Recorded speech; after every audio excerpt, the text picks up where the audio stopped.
Всем привет!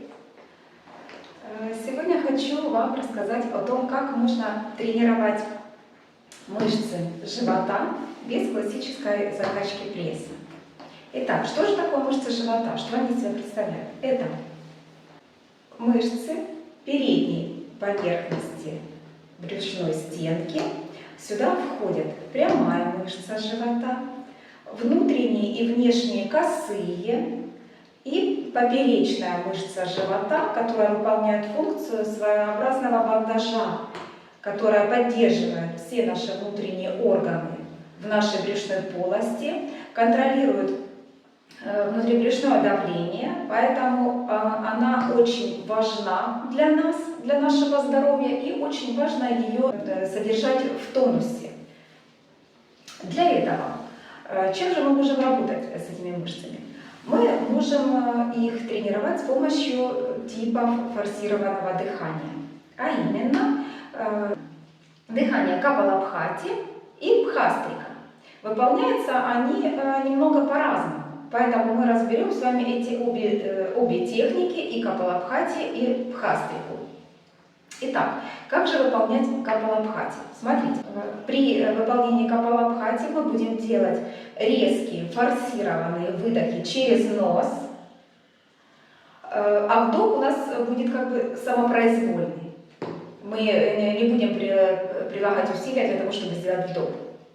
Но обязательно условие: на каждом выдохе мы подтягиваем мышцы тазового дна. Выдох, выдох, выдох. Мы подтягиваем мышцы тазового дна при каждом выдохе. Если наши мышцы тазового дна недостаточно тренированы, и мы не можем их подтягивать на каждый выдох, значит держим их, подтянули мы их в начале упражнения и держим их в таком состоянии на протяжении всего упражнения. Итак, как же его выполнять? Я сяду боком, чтобы вам было лучше видно мой живот. Мы сидим ровно, спинка ровная, ребрышки у нас распахнуты, плечи ушли назад и немножечко можно их подать вниз, для того, чтобы хорошо раскрыть грудную клетку. Ребрышки наши, нижние ребрышки получаются как распахнутые, как створки окошечка. И выполняется эта техника таким образом: резкие форсированные выдохи через нос и подтягивая мышцы тазового дна на каждый выдох.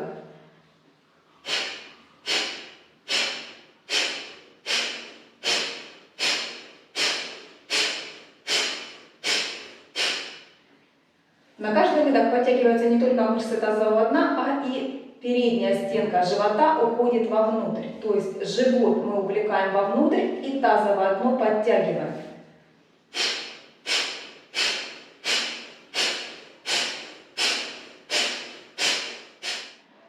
И также я покажу вам, как выполняется Бхастрика. Она выполняется немного иначе. Если при Капалабхати мы делали форсированные, у нас были только выдохи, то в Бхастрике форсированным идет и вдох, и выдох. На вдохе мы заполняем наши легкие полностью.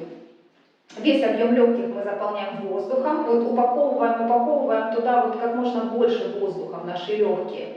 А на выдохе полностью их опустошаем. Выдуваем весь воздух. Посмотрите, как это выглядит. Можно выполнять в кошке, можно выполнять стоя. Я покажу вам, как это выглядит в кошке. То есть мы делаем упражнение «Добрая и злая кошка» и дополняем это упражнение Бхастрикой, форсированным типом дыхания. У нас получается двойная работа.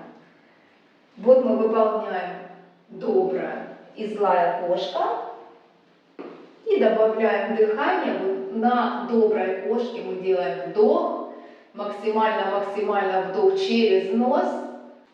Заполняем все наши легкие воздухом. И на выдохе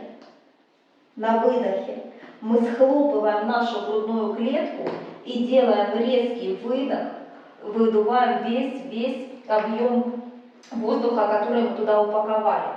На вдохе опять мы раскрываем нашу грудную клетку и заполняем ее максимально воздухом. На выдохе мы ее схлопываем и выдуваем весь воздух из легких. Посмотрите, пожалуйста, как выполняется. Итак, это бхастрика в кошке.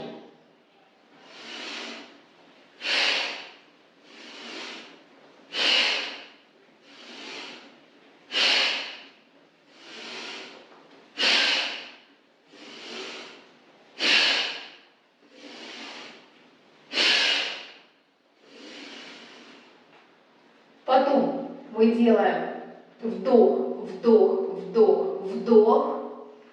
Максимальное количество воздуха мы упаковываем в наши легкие и делаем задержку на вдохе на максимально раскрытых легких. Вот легкие полные воздуха. Мы туда упаковали как можно больше воздуха, сколько смогли. И вот весь этот объем воздуха мы держим в легких на задержке. Держим, держим, держим задержку. И выдох, выдох, выдох. Выдуваем весь воздух из легких. И для чего же нам нужны данные типы дыхания?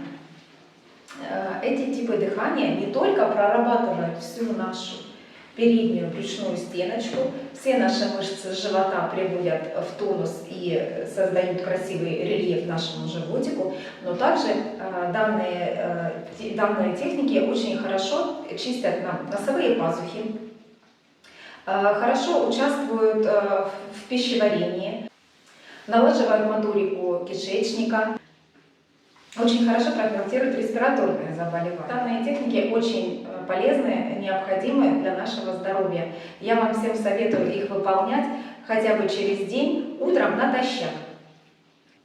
И еще я советую после этих техник выполнять вакуум. Вакуум получается просто волшебный. Он получается гораздо глубже, гораздо дольше мы можем держать задержку. Очень хорошее начало дня и очень хорошо начинать свой день именно с этой техники плюс вакуум, чего я вам и желаю. Всего доброго, всем пока-пока!